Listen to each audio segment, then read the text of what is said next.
Ինքը հիմա վերցնում է Ուկրաինայից 500 միլիարդի, քաշվում է գրախ, պատկերացումը որն է իրա եւ Պուտինը։ Պուտինը ինչ կանի, կեսը կվերցնի Ուկրաինայի, սաղ կվերցնի, իրական չի։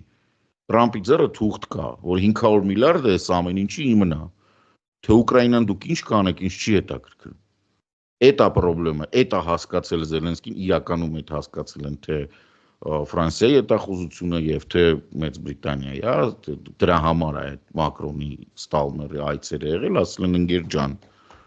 կյաժո, քեզ խելոք պայի։